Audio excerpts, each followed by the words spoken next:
자, 그럼 독립협회 이제 하죠. 자, 여기는 독립이라는 것은 이제 누구부터 독립이죠?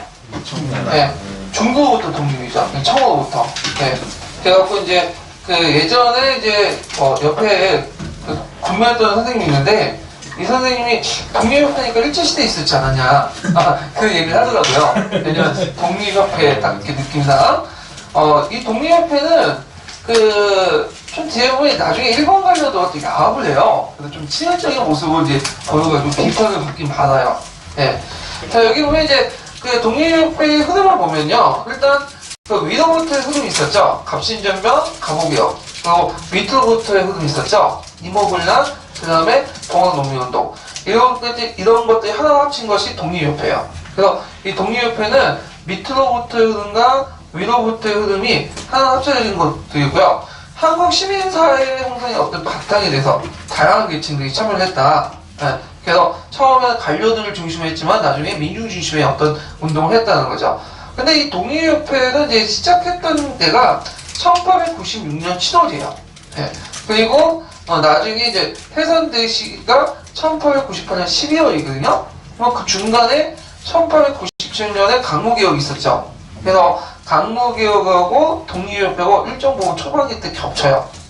그래서 이 강무 정권은 독립협회는 처음에 지시를 해줬지만 이 독립협회가 반너를 이제 주장하고 민권을 주장하니까 점점 탄압 방향으로 이렇게 바뀌게 되죠. 예. 그래서 이제 독립협회는 저는 이제 이거 나중에 얘기하여튼 독립협회 민권을 강조하고 그런데 이에 반해서 그 강무개혁 뭘 주장하죠? 군권을 강조하죠. 그래서 민권과 군권의 충돌. 결국에는 그 민권을 처단했다. 그것이 강무개혁의 한계로 또 남아 있는 거죠. 자, 그러면 독립협회 창립 배경을 볼게요. 독립협회 이제 창립 배경은 이제 그 전반적 가정을 보면 자, 아간파천의 영향을 볼 수가 있죠. 친일 내각의 어떤 붕괴, 친러 내각인 정동파들이 등장. 그리고 열강의 이권 침탈. 특히 정동파 내각들은 그 간민 간의 어떤 이해를 촉진시키고, 그 다음에 국민 계몽의 이제 필요성 때문에 독립협회라든지 독립 그 신문 같은 거 참가하는데 그 도움을 줘요. 예. 그 다음에 독립협회의 이제 주요 인물이 누구죠? 서재필이죠. 그래서 서재필 기구. 이 서재필은 갑신전면 때 소르사의 나이로 참여를 했다가, 일본을 도망갔다가 다 일본에서 미국으로 도망가요. 그래서 어렵게 공부를 해서 박사학이라고 하는데 보통 서재필 박사라고 하잖아요. 정확히 말하면 박사보다는 의사야. 의사도 닥터라고 그러니까 예. 의대에 들어가서 이제 의사가 되고 미국 시민권을 받고 또 미국 부인하고 이제 결혼해갖고 이제 살다가 들어오게 돼요. 그래서 이 서재필은 정동고등학교하고 연결되어 있죠. 그래서 이제 이거 서재필 들어오고 나서 이제 독립협회 이제 하고 고문으로 이제 또 취임하거든요. 근데 그때 정부에서 뭐 돈을 많이 받아갔다 해갖고 요거도 먹고 그러는 건데, 자, 하여튼 이런 것들이 이제 있었다. 자, 그 다음에 독립협회의 목적과 구성을 보면요. 표면적으로 보면 관료층 간의 어떤 침묵 동호, 그 다음에 유용한 정보를 이제 확산시키기 위해서 한 거고, 그러다가 처음에는 이제 진보적 단체 이제 성향의 관료들이 이제 하다가 반너 운동을 계기로 해갖고 이게 이제 반정부적으로 바뀌면서 어떻게 되죠? 민중참여로 이렇게 바뀌게 되는 거죠. 예. 자, 근데 초기 때는 이런 이제 목적과 성격으로 이제 바뀌었다는 거죠. 자, 구성을 보면요. 지도부 성향이 되게 다양해요.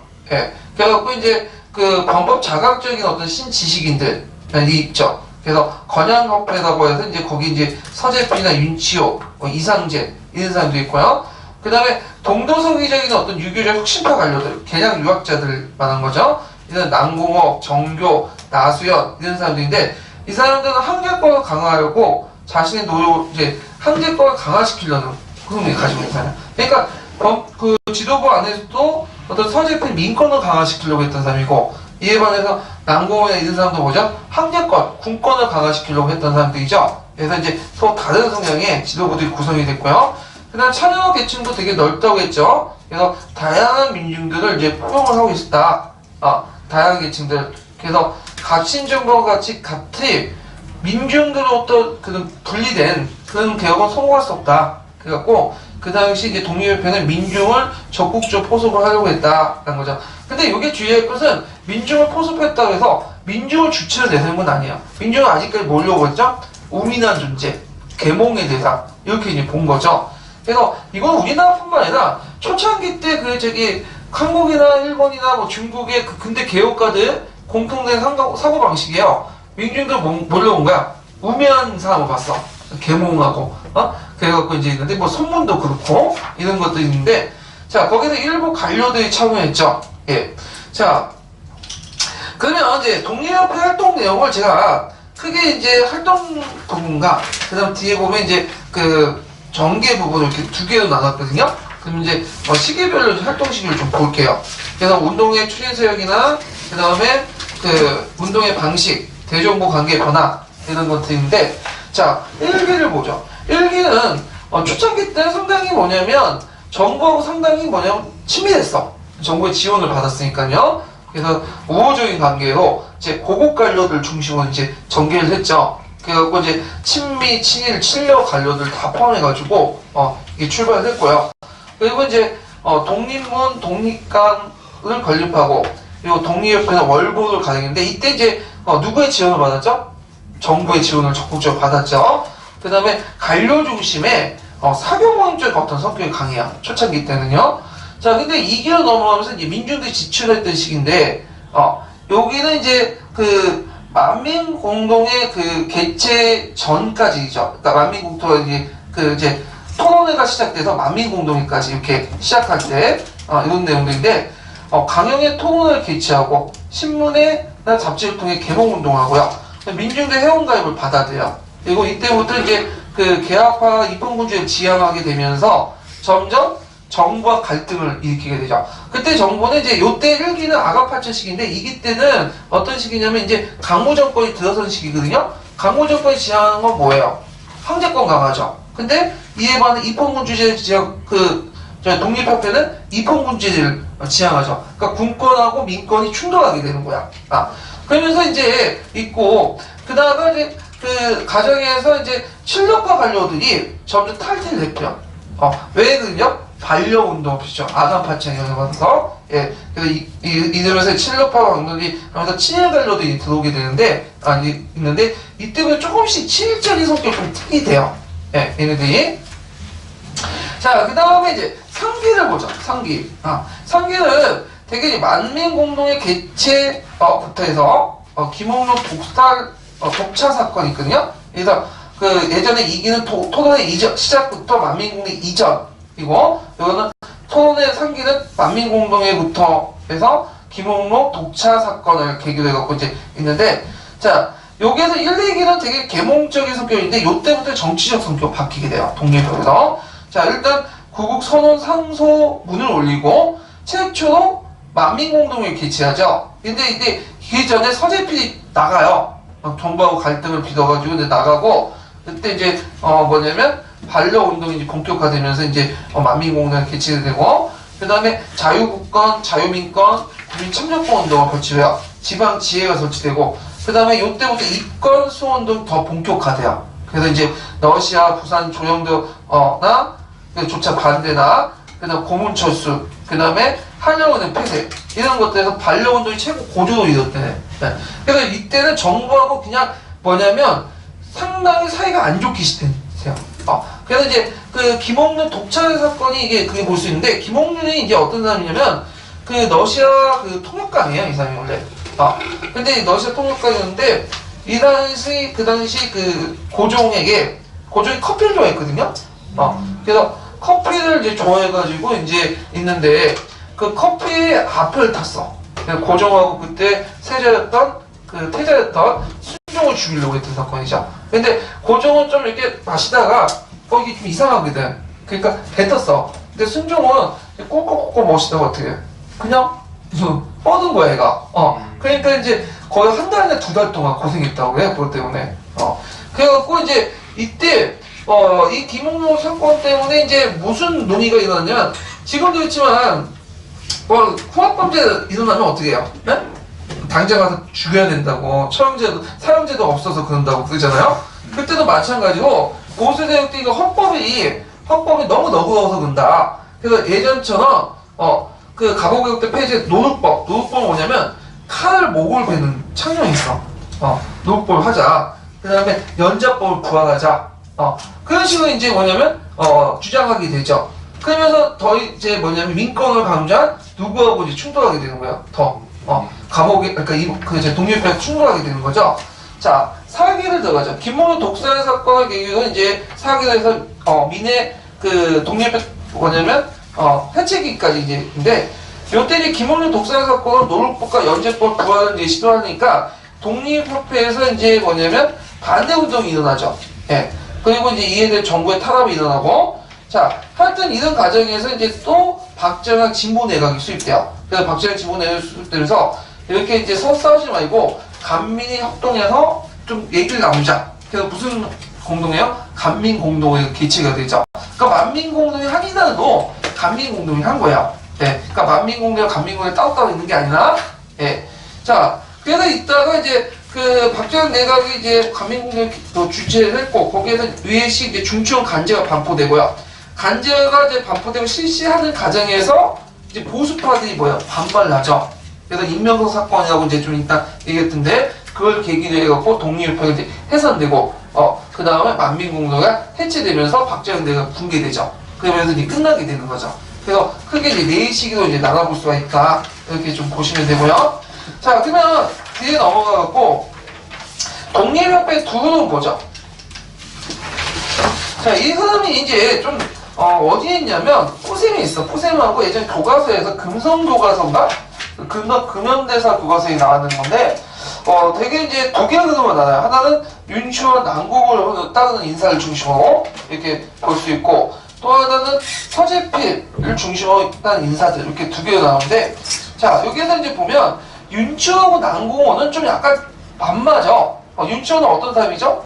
좀 개화파 인물이고, 그래서 난공원은 계신 유학자들이거든요. 그러면 요게 왜 한목공을 이렇게 묶었냐면 이게 있어요. 그러니까 윤치호는 그 민권을 강조하기 했지만 정부와 협조하는 사람들이에요. 근데 윤치호 그 난공은 뭐죠? 전제 왕권하고 강조하고 정부와 협조하자. 그러니까 공통점이 뭐야? 정부 협조인데 뭐가 다른 거죠? 윤치호는 좀 민권, 난공은 전제 한정권. 이게 좀 다르기 때문에 이제 좀 다른 성향의 같은 사람이 묶었지만 그 안에서 좀 차이가 있어요. 예. 자, 하여튼 이 사람은 간민공동회를 주최했다. 근데 이것도 얘기했지만 간민공동회와 만민공동회가 뭐냐면 따로따로 있는 게 아니에요. 만민공동회 하면서 뭘 하는 거예요? 간민공동회 하는 거죠. 근데 하여튼 여기에서는 이렇게 분류해놨으니까, 자, 헌의육조를 공포했는데 헌의육조가 그 밑에 있죠.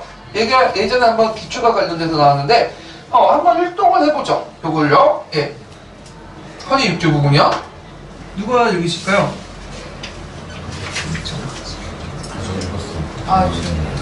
외국인에게 의지하지 말고 반민이 학세하여 전제 황권을 경고하게 할 것. 외국과의 이권에 관한 계약과 조약은 각 대신과 중추원 의장이 협동 날인하여 시행할 것. 국가 재정을 탁지부에서 정관하고 예산과 결산을 국민에게 공표할 것. 중대 범죄를 공판하되 피고의 인권을 존중하여 자복한 뒤 시행할 것. 책임관을 임명할 때에는 정부의 그 뜻을 물어서 중 과반수에 따를 것. 정해진 규정 홍보 14조를 실천할 것. 장정 실천.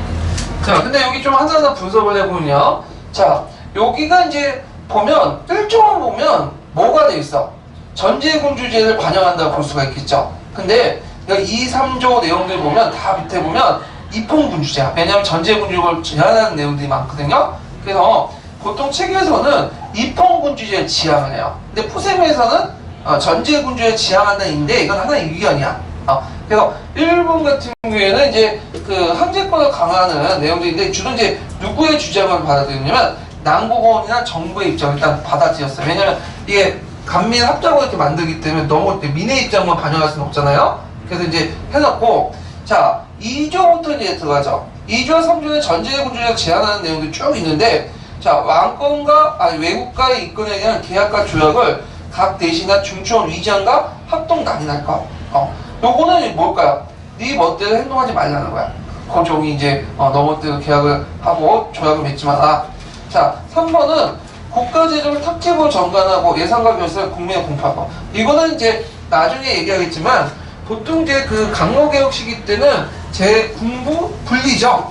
그래서 이제 국가제정은 어디에서? 탁지구에서. 그 다음에 그 뭐냐면 왕실제정은 그 내장원에서 하죠. 근데 문제는 그 고종이 이제 뭐냐면 개혁하는 과정에서 왕실제정을 강화시켜요. 그 비밀리 자기가 이제 개혁 작품 맞은 다음에 쓰고, 근데 그냥 고종 혼자 이게 탁 착복한 게 아니라 나름대로 자기는 또 뭐냐면 비밀 자금도 지원해주고 그것도 자기 나름대로 이제 개혁을 하려고 쓴 건데, 근데 남의 입장 올 때 이게 상당히 공평하지 못하거든요. 투명하지 못하고. 예. 그래서 이런 것들을 저희가 꼭 한다. 그래갖고 이런 것도 이제 좀 보시면 되고요. 그 다음에 중대범죄를 공포하되 피고의 인권을 존중할까? 자, 여기에서 인권이라는 개념이 나타나죠. 지금도 인권 때문에 많이 많잖아요. 학교 다니는 데서. 네, 인권이라는 개념을 처음으로 제시했어요.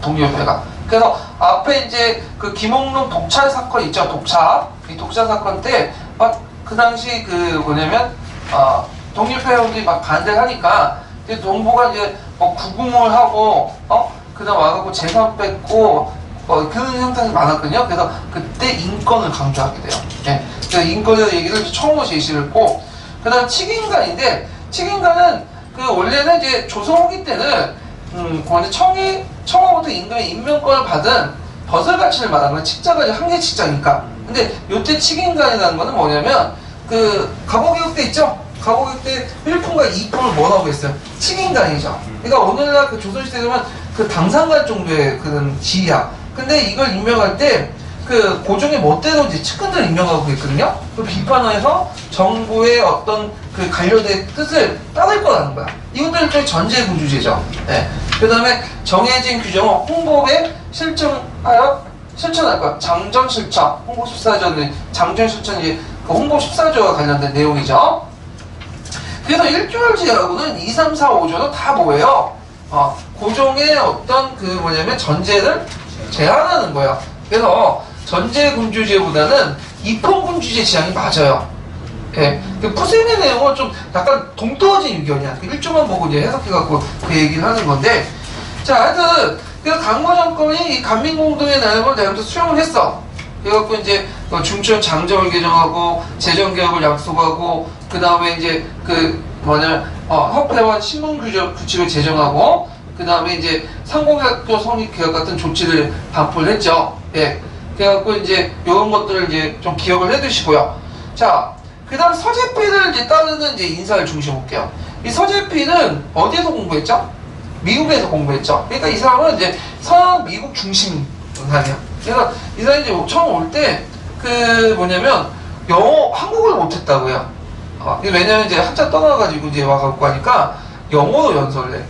영어로 연설해놓고는 알아듣지 못하죠. 영어로 연설하고. 예. 그리고 자기 이름을 이제 그 필립 제임스를 정한 것도 웃긴 건데, 이제 물론 필립 제임스에서 서재필 있죠. 서재필은 그 필립을 뭐냐면 제필은 필제서니까 이거는 영어식으로 고친 거야. 필립 제임스로.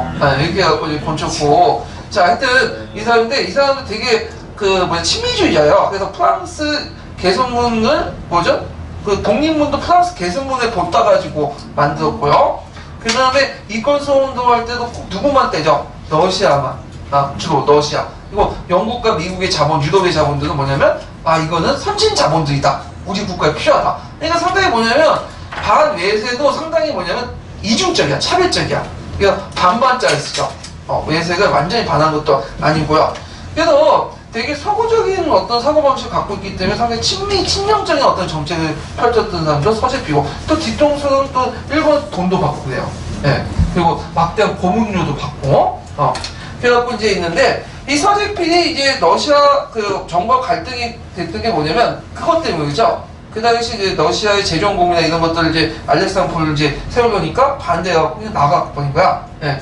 그래서 그거는 이제 한참 동안 이제 안 들어왔다가, 일제가 이제 끝나고 이제 그 후에 대화제가 끝나고 들어왔긴 했는데 한번.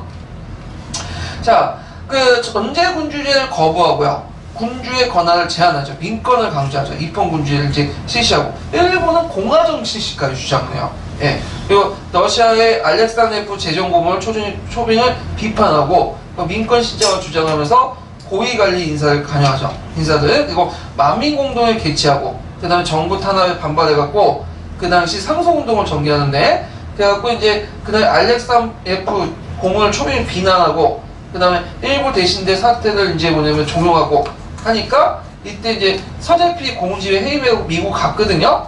그러면서 이때 만민공동회 개최되면서 이제 정부의 어떤 방치에 반발하는 움직임들이 등장하게 돼요. 네. 그리고 자주 국권운동을 추진했다.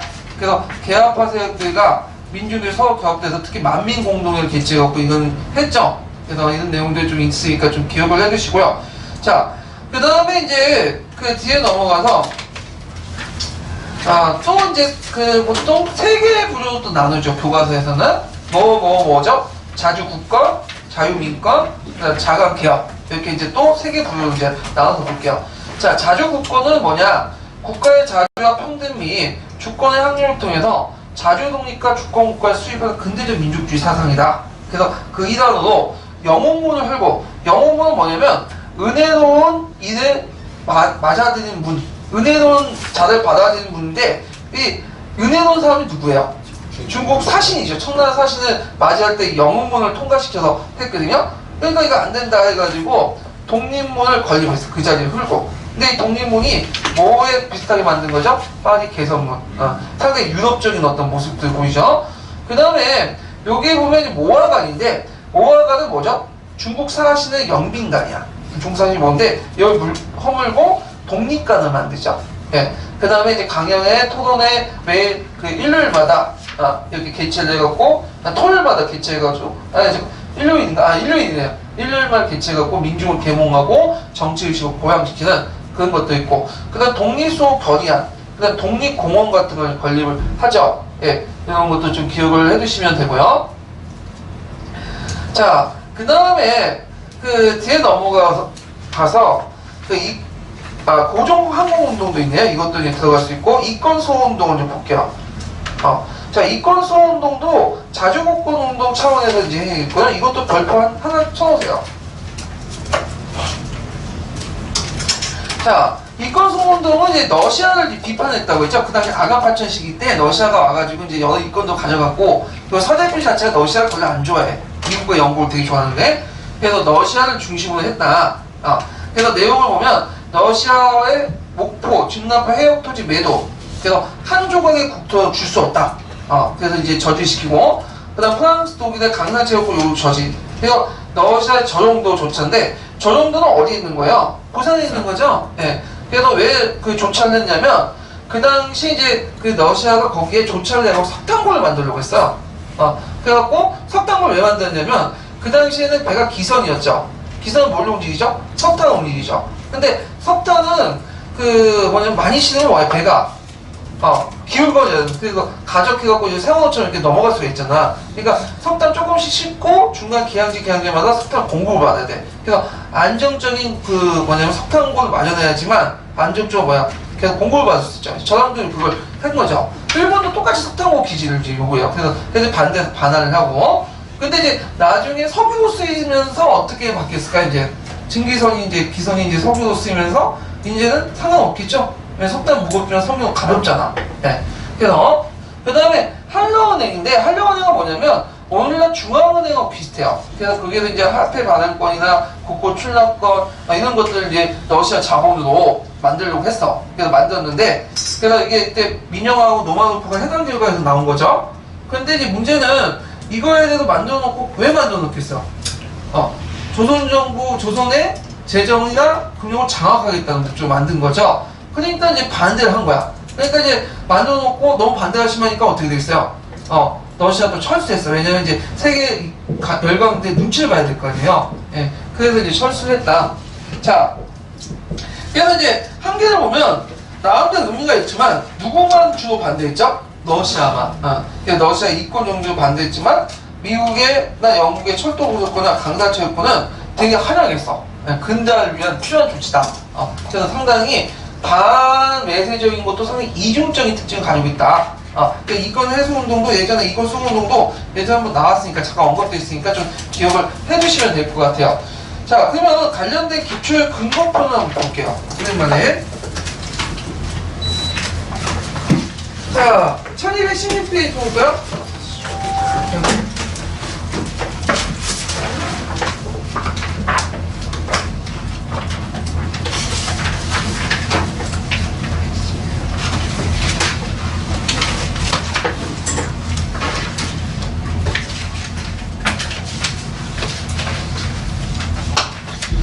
316페이지 보면 주 497번 보세요. 예. 거기에 이제 이권 수호운동과 관련된 내용들이 있는데 한번 다 읽어볼까요? 누구? 독립협회는 1898년 2월 27일 독립관에서 총상회를 개최하고 러시아의 저령도 조차 요구를 반대하는 격렬한 성토 대회를 개최하고 외부에 강경한 항의문을 발송하였다. 이에 당황한 민족공국은 사임을 청원하였으나 러시아 공사관과 칠러파 정부는 오히려 민족목을 외무 대신 정임으로 승진 발령하였을 뿐 아니라 저령도 조차를 인허해주려 하였다. 이에 격분한 독립협회는 러시아 저령도조차 요구를 실력으로 저지하기로 하고 준비에 착수하였다. 러시아 측은 이외에도 1898년 3월 1일 한국 재정권을 장악하기 위해 한러은행을 서울에 개설 업무를 시작하였다. 독립협회는 3월 6일 독립관에서 회의를 개최하여 한러은행의 철거 요구를 결의하였다. 그리고 3월 7일 한러은행이 한국의 재정권을 장악하려 하며 자주 독립을 침해하고 있다고 규탄하는 항의문을 탁지부에 발송하였다. 그러나 수구파 정부는 러시아 공사관의 후원만 믿고 확실한 답변을 회피할 뿐이었다. 예. 계속 읽으세요. 따라서 한러은행 문제도 역시 독립협회와 민중의 더욱 적극적인 대책이 있어야 해결되리라는 전망이 뚜렷해졌다. 독립협회는 러시아뿐만 아니라 일본에 조차된 석탄고 기지도 회수할 것을 결의하고 3월 7일 회수를 요구하는 공안을 외부에 발송하였다. 러시아는 대한제국에 대한 침략 정책이 독립협회의 민족운동에 의해 전면적인 저항에 부닥치게 되자 3월 7일 오후 장문의 협박 외교 문서를 대한제국 외부에 보냈다. 예. 그래서 이 내용들 파악을 해주시고요. 그래서 이제 이권 수호운동 크게 보면 그 나중에 저기 우리 권리 수호, 경제적 수호운동 또 관련돼 있는데 요거는 나중에 좀 설명하죠. 이거는. 예. 자, 그래서 경제 구국 운동을 이제 하나 또 하게 되는데, 하여튼 이거는 뒤에 또 다시 얘기하고요. 자, 그 다음에 이제 반려 운동에서 구국 선언 상소문 같은 것들을 이제 올리고, 그 다음에 만민공동회 개최를 해갖고 반려 운동을 했죠. 그래서 재정금이나 군사공업 철수를 요구하고요. 그 다음 자강혁신 운동을 볼게요. 자강혁신 운동은 국정 모든 분야 일대 번역을 요구하는 그런 근대화 사상을 바탕으로 한 건데, 이런 것도 이제 뭐 국방력 강화, 그 다음에 정치체제, 경제력 향상 이런 것들인데 제가 이걸 뺐어요. 근데 다만 여기서 좀 알아둘 게 뭐냐면 그 정치체제는 뭘로 주장한다? 입헌군주제. 그 다음에 국방력 강화에 대해서 별로 얘네들은 좀 주장을 했는데 별로 그렇게 실체는 좋지는 친하지 않았어. 오히려 이 사람들은 괜히 국방력 강화하면 돈만 든다. 그래서 그 당시 강호 정권이 해군력을 강화하기 위해서 그 뭐냐면 서양식 함선을 샀어요. 근데 이것을 사는 거에 되게 비난을 했어. 돈 많이 든다고. 예. 그래서 오히려 외국과 잘 지내서, 뭐냐면 균형화된 독립을 추구하자. 예, 이런 식으로 주장을 했죠. 그 다음에 경제력 부분에 대해서 이제 얘네들은 또 자유무역. 보통 개화파 쪽은 되게 보면 자유무역이야. 그러니까 강무개혁하고 충돌할 수밖에 없죠. 경제정책에서. 강무개혁은 뭐죠? 자유무역보다는 통제정책. 그러니까 근대식 자본은 받아들이겠지만, 자본주의 받아들이지만 아직 우리가 시장이 형성되지 않기 때문에 국가가 전체를 통제해서 뭐예요? 해야 된다. 그게 현실적인 건데 얘네들은 무조건 자유무역 주장이에요. 그리고 민주주의. 민주주의 좋지. 근데 지금 민주주의가 상이 아니잖아. 민주주의도 백성대 민도 올라가야지 뭘 하든지 말든지 하고. 근데 지금은 제일 중요한 게 뭐예요? 누가 나서서 중심을 잡아가서 빨리 근대화를 시켜가지고 안으로 근대화시키고 그걸 바탕으로 외세를 물리친 게 중요하잖아요. 그래서 학자들은 독립헌법 강무개혁 이렇게 대립을 할 때 독립헌법 별로 안 좋아해. 강무개혁이 오히려 더 현실적이다. 이거 되게 강조되거든요. 또 독립협회 그 했던 사람들 상당수가 또 뭐였어? 뒤에 친일하고 매국하고 그러잖아요. 그러니까 끝말이 안 좋으니까 별로 이게 문제가 안 나오는 거예요. 여기가. 예. 자, 하여튼 이렇게 보고요. 그 다음에 자유민권 운동은 뭐냐? 국민의 이제 자유와 평등, 국민주권주의를 내세웠죠. 그래서 근대국민국가를 내세웠는데 그거는 뭐냐면 이제 그 배경을 보면 정부가 독립회 회원들을 투옥시키고 현재 친명으로 이제 뭐 재판도 안 하고 그냥 그러니까 유배시키고 그러니까 그거에 대한 반발 때문에 그런 거죠. 그래서 법률과 재판에 의해서 신체 자유, 재산권을 보호를 요구하고 그 과정에서 이제 자유민권운동이 전개돼요. 그래서 보통 자유민권운동 전개 시기는 3기에서 4기 정도의 내용에서 이제 한다. 자, 그래서 이 자유민권 운동 과정을 한번 금성교과서에서 한번 읽고 넘어갈게요. 금성 252페이지.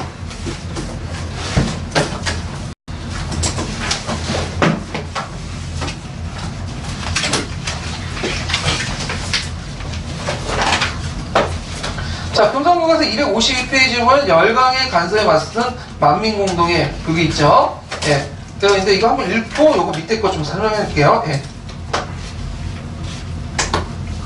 독립협회는 1893년 3월부터 만민공동회를 개최하기 시작하였다. 당시 이를 줄여서 민회라고 불렀는데 주로 사람들이 많이 모이는 종로 시정 거리에서 열렸다. 민회에는 많은 사람들이 참여하였으며 연설이라는 새로운 소통 방식을 통해 그를 모르는 백성도 정치에 관심을 가지고 참여할 수 있었다. 당시 러시아는 군사기관과 재정부문을 파견하여 전용도의 조처를 요구하고 한러은행을 설립하는 데 한국에 적극 진출하려 하였다. 독립협회는 민회를 통해 이를 공격하였으며 결국 러시아의 진출을 막아내는 데 성공하였다. 이에 고무된 독립협회는 민회를 계속 개최하여 열강의 간섭과 이권 침탈을 규탄하였다. 나아가 정부 대신에 부정부패를 규탄하고 연좌제 등 압법을 부활하려는 시도를 비판하는 등 내정개혁운동까지 전개하였다. 또한 독립협회는 민회운동을 통해 자유민권운동을 전개하였다. 법률과 재판에 의하지 아니하고는 신체의 자유와 재산권을 침해하지 못하도록 할 것을 주장하였고 언론, 출판, 집회, 결사의 자유 보장을 주장하는 등 국민참관권 운동도 전개하였다. 자, 여기 보면 이제 민회에 대한 두 가지 생각들이 있는데 252페이지 좀 보세요. 자, 그 고종원이 민회에 대해서 별로 안 좋게 생각했어. 왜냐면 동학농민 운동할 때 그 집회할 때도 민회라고 했거든, 자기들이. 그러니까 이제 민회를 뭘로 연상하냐면 동학농민과 연결해서 밀란이라고 했어. 밀란. 그만큼 이 사람의 이제 인식에서는 민권보다는 뭘 강조하죠? 군권을 강조한 거야. 근데 이제 윤치호는 민회라는 말 뭘로 연상하죠? 서구식 의회만 생각하죠. 이거 우리가 지금 생각하는 것처럼. 근데 요때는 이제 고종도 이제 독립을 강제 해상을 볼 때 민회라는 말 이제 뭘로? 서구식 의회를 연결시켜갖고 이제 얘기를 하거든요. 그만큼 이제 고종도 조금씩 마음이 변했다. 조금씩 진전됐다는 걸 보이고 있어요. 근데 이제 전반적으로 그 강목이라고 했던 이제 고종은 민권을, 군권을 강조했고, 독립협회는 민권을 강조했죠. 그래서 처음에는 독립협회가 어떤 식으로 이제 설득을 했냐면, 민권이 증대되면 군권 또한 증대된다. 그러니까 그걸 많이 듣고 고종이 끄떡끄떡해. 근데 나중에 대신들이 가만히 보니까 그 대신들 옆에 그러니까 그 강로개혁을 이제 추진했던 사람들이 근황파라고 있어요. 근황파인데 이 근황파들의 속성을 보면 그 수구세력하고 개혁파의 중간 정도의 역할을 하거든요. 예. 그래서 그 대개 보면 이제 수구세력들은 반대하죠. 위전척사 계통. 그러니까 수구나보다 보수파들은. 근데 개혁파들은 개혁을 하죠. 근데 여기 근황파들은 개혁을 해야 돼. 일단 우리가 살려면. 근데 그 개혁의 중심지는 민이 아니라 뭐죠? 군이야. 군주가 일본처럼 나서가지고 중심 딱 잡아서 개혁을 하자. 그래서 이 사람들은 상당히 그 민권을 주장한 거나 위전척사 운동도 반대해요. 그 대표적인 케이스가 누구냐? 홍정호라는 사람이 있어요. 홍정호 누가 죽였죠? 홍정호 누구 죽였죠? 김옥균을 죽였죠. 홍정호도 우리가 생각해 위전척사 운동 관련된 사람인지 알지만 이 사람도 근대적 지식이냐? 이 사람은 이제 그 뭐냐면 성 출신이거든요. 그러니까 비주류 흑서주에서 태어났어. 금수저가 아니라 흑서주에서 태어나고 자기가 일본을 가갖고 거기서 이제 열심히 일을 해갖고 돈 모아가지고 어디 갔냐면 프랑스에 갔어요. 그래서 프랑스 도서관에서 근무하면서 거의 한 2, 3년 동안 공부를 하다 온 거예요. 거기에서 이제 춘향전도 프랑스어로 번역했고, 예. 그런데 이 사람의 생각은 뭐냐? 황제권을 강화시켜갖고 근대화하자는 거야. 예. 근데 거기 그 갑신정변은 뭐야? 황제권을 약화시키고 민권을 강조하면서 근대하는 거죠. 그러니까 근대화의 방향이 다른 거야. 그러니까 강목에 참여했던 사람들은 되게 이 근황파, 홍조 같은 근황파 출신들이고, 그 다음에 독립협회에 참여했던 사람은 이제 그 계합파 쪽에 연결되는 급진계합파 이런 사람들과 있는 거야. 그러니까 당연히 충돌할 수밖에 없죠. 그러니까 그 사람들 입장을 때는 민권이 강조될수록 군권은 상대적으로 뭐야? 약화된다는 거야. 그러니까 이 말든 그 고종이 끄떡끄떡하면서 탄압을 하기 시작한 거야. 예. 그래서 이런 내용들 좀 기억을 해두시면 돼요. 그래서 독립협회 참여한 사람들과 그다음 강목개혁의 그 강목관료들이 근대화는 동일하지만 누가 중심일 것이냐? 민권이냐? 군권이냐? 이런 데서 충돌하게 된 거죠. 자, 그래서 이런 내용도 이제 보시면 되고, 다 뒤에 넘어가 다시. 자, 그 다음에 국민참정권을 보강하죠. 그래서 국민참정권은 그 기본이 되는 게 뭐예요? 의회를 이제 개설하자. 그래갖고 이제 의회 개설을 주장하는데, 요때 이제 의회와 비슷한 게 이제 뭘 주장하냐면, 중추원을 주장해요, 중추원. 그래서 이 중추원이라는 말은 자주 나오죠. 고려시대도 중추원 있고, 조선시대도 있고, 그 다음에 이게 중추원은 뭔데, 여기도 나와. 그러니까 요때 중추원은 의회 예비기구라고 보시면 돼요. 의회 예비기구. 그러니까 본격적으로 그 의회를 만들기 전에, 의회 예비기구로서 주로 간선과 민선, 간에서 반 뽑고, 민에서 반 뽑고, 그래갖고 이제, 하려고 중추원 간제까지 마련했죠. 중추원 간제까지. 근데, 이게 이제, 뒤에 얘기했지만, 무슨 소문이 드냐면, 박정환과 윤치호가 쿠데타를 한다. 임명선 사건이다. 보수파는 이제, 이거 만들면 안 되겠다 해갖고, 그 당시 중추원 간제를 반포하고, 독립협회의 영향이 확대되니까, 수급파들이 위기의식을 느낀 거예요. 이때 이제 수급파들은 이제 근황파라고 이제 보시면 되겠죠. 예. 그래갖고 이제 위에 설립 직전에, 이 친러 수급파들이 뭐냐면, 일종의, 임명선 사건 조작을 해요. 그래서 임명선을 갖다 붙인 다음에 지금처럼 이케에다가, 얘기를 하는 것이, 박정환 대통령, 윤치원 부통령, 이런 식으로 이제 하죠. 그때 이제 주도했던 사람이 조병식이라는 사람이거든요. 이걸 이제 뭐 하니까, 갑자기 얘네들 보니까, 내가 좀 봐줬는데, 민권까지 고정을 했는데, 뜨끔한 거야, 고종의 입장은. 고종은 항상 자기 정권에 대해서 상당히 애착을 갖고 있거든요. 집착을 버려야 되는데, 이게 이제 자기 군권을 위협하다 생각하니까, 심지어 날 쫓아내네? 그러니까 어떻게 돼요? 안 되겠다 해가지고, 어떤 거죠? 뒤엎은 거죠. 그리고 독립협회 해산령 내고, 정중에 반파했던 중추원 간제를 취소해버린 거예요. 네. 자, 그러면 중추원 간제의 내용을 한번 찾아볼게요. 천재교육 209페이지 펴보세요.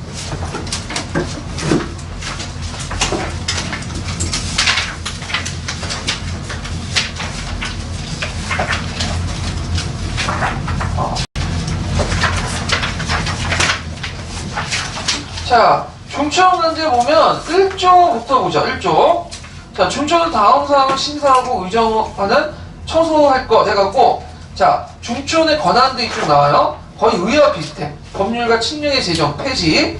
그 다음에 의정부의 토의를 거쳐 임금에게 상주하는 거. 칙령에 의해서 의정부에 문의하는 사항. 의정부의 임시권위에 대한 문의사항.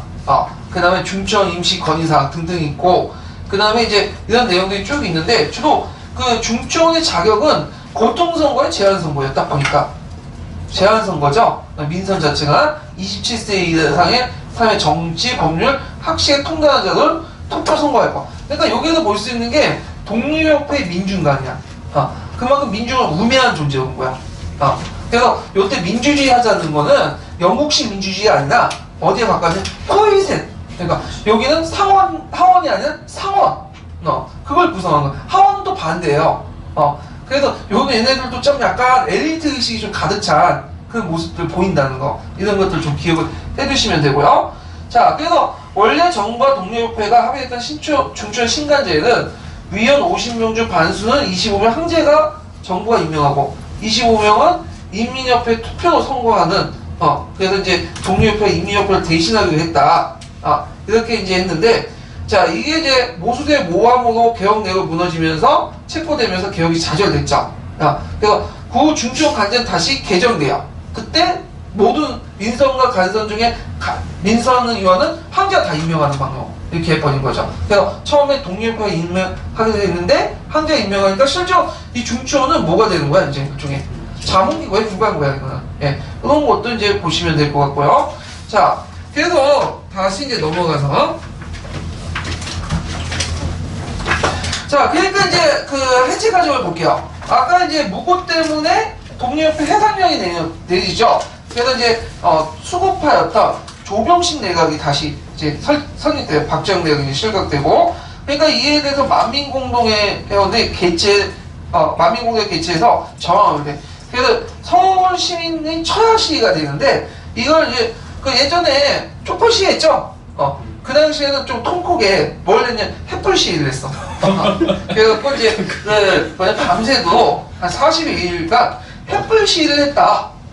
그래갖고 이제 이걸 냈는데 처음에는 이제 만민공대회를 이제 당연히 진압하고 싶죠. 근데 눈이 있잖아. 지금 서양 열강대에 눈이 있죠. 근데 한다고 이제 선포를 했는데 예전처럼 막 진압을 해버리면 정부에서. 그래서 지금처럼 어버이연합이 필요하죠. 네. 그 어버이연합이 누구예요? 한국협회야. 그러니까 한국협회는 이제 일부 보내가지고 간제 시위하면서 이제 방해를 하는 거야. 그래서 이제 한국협회를 충돌하죠. 그러니까 이제 원래는 한국협회가 했는데 이게 또 안 돼. 그러니까 에라 모르겠더니 고종이 군대를 동원해서 강제로 해산시켜요. 그리고 만민공대 한국협회를 다시 다 해체시키잖아요. 네. 오늘날 영상 비슷비슷해. 어버이연합 한국협회 이렇게 이제 연결시켜서 보시면 기원이 한국협회로 이렇게 나가는 것 같아요. 네. 간제 그 집회 대명사 이렇게 기억을 해주시면 되고요. 자, 그 다음에 또 어버이연합은 또 고소당할 수 있는데, 근데 이제 보는 사람이 어버이연합은 없겠죠. 할아버지 할머니들은 이제 볼 필요 없으니까. 자, 그럼 의인을 보죠. 일단은 이제 그 예국계몽운동은 계속 발전됐다. 그래서 일제강점기 때 민족운동에 영향을 줬다. 자주적 근대운동, 민족운동, 근대적 민족운동 이렇게 했는데 한계도 되게 많아요. 네. 한계를 제가 여기 안 적어놨는데 제가 그냥 한번 일단 보충 페이지로 이렇게 한계 이렇게 정리를 해줄게요.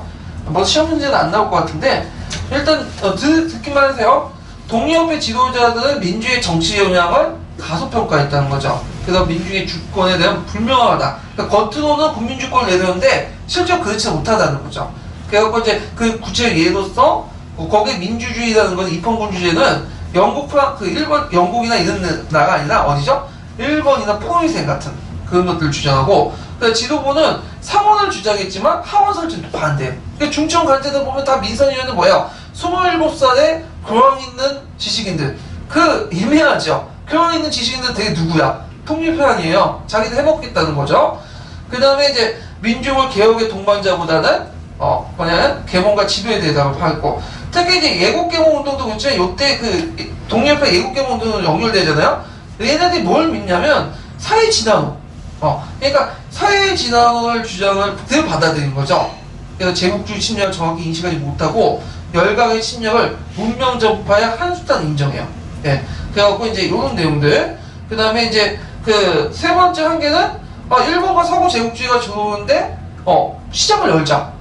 외자를 도입하자. 뭐 이렇게 주장해. 근데 현실성에 안 맞는 거지. 예. 그 다음에 이제 열강에 대한 어떤 이중적 태도. 예를 들어 러시아는 되게 반대하는데 일본은 미국과 영국 되게 친하고 이런 것들이 이제 있죠. 그 다음에 군사력 증가에 대한 소극적 입장. 그래서 아까 얘기했죠. 우리나라 최초의 서양식 전함이었던 양호화 도입에 반대를 해요. 예? 그 다음에 이제 마지막으로는 독립협회 활동은 왕을 중심으로 확실히 구시적으로 근대 활동이 외부의 세력을 분리시켰다는 당시 지식의 생각은 이상적이었다. 해갖고 그러니까 그게 뭐냐면 이거는 그 당시 이제 뭐라고 얘기하냐면 양무운동, 강무개혁을 비판한 거죠. 그래서 독립협회 활동에서 이제 볼 때 강무개혁기에 활동하는 왕을 중심으로 해가지고 하겠다는 거잖아요. 근데 이런 것들 이상적으로 치하하고 비난하고 그리고 무조건 그건 없이 그냥 서구식 입헌 정치를 하자. 그렇게 주장한 거죠. 그래서 강무개혁하고 충돌할 수밖에 없는 거죠. 근데 현실적으로 강무개혁이 훨씬 더 현실적이에요. 구신점 확실히 잡고 나가가지고 민주주의를 하든 점진주의 하는 게 더 현실적이죠. 메이주의심도 마찬가지죠. 메이주의심도 마찬가지로 왜냐면 서양처럼 시민사회나 이런 것이 형성되지 않은 상태에서 시민들이 자발적으로 무슨 민주주의라고 자본주의를 받아들이고 그게 안 되거든. 그러니까 누굴 내세운 거야? 예전에 묻혀졌던 청왕을 내세워서 구시적으로 잡아가지고 개혁을 하잖아. 그러니까 복고와 함께 모두 같이 있는 거죠. 개혁도 같이 있는 거야. 그러니까 이 메이주의심 자체가 복고와 개혁이 충돌될 것 같지만 실제 같이. 그건 일본사의 특성을 고려해갖고 근대를 내는 건데 이 강무개혁도 마찬가지로 그 생각을 가지고 한 건데 얘네들은 이걸 다 이상적이다 하고 비판하고 그 다음에 무조건 서구식 입헌주의를 받아들이자. 근데 이상적인 건 누구예요? 통일폐지. 예, 그런 것들 이제 보시면 될 것 같아요. 자, 하여튼 니베르 교과서도 한번 볼게요. 니베르 교과서 203페이지.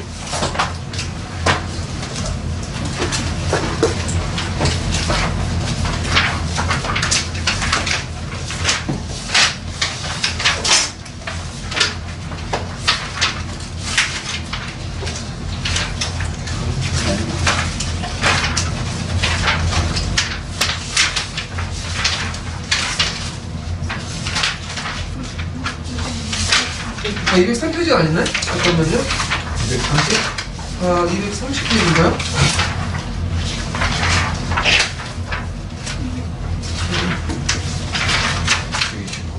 잠깐만, 제가 잘못 적어놓은 거긴 한데,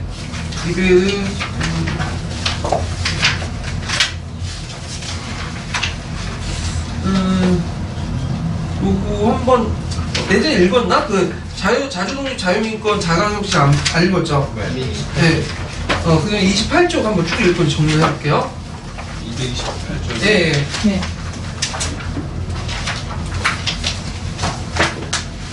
자주 독립, 자유민권, 자강, 혁신운동을 전개하다. 독립협회는 제국주의 열강의 간섭과 이권 침탈에 대항하여 자주독립, 자유민권, 자강 혁신의 민족운동을 전개하였다. 자주독립운동은 열강의 침략 위기 속에서 자주권을 지키고 빼앗긴 이권을 되찾는 데 초점이 이루어졌다. 아간파천 초기에 러시아는 조선 내각의 자율성을 보장하였으나 1897년부터는 본격적으로 내정 간섭과 이권 침탈에 나섰다.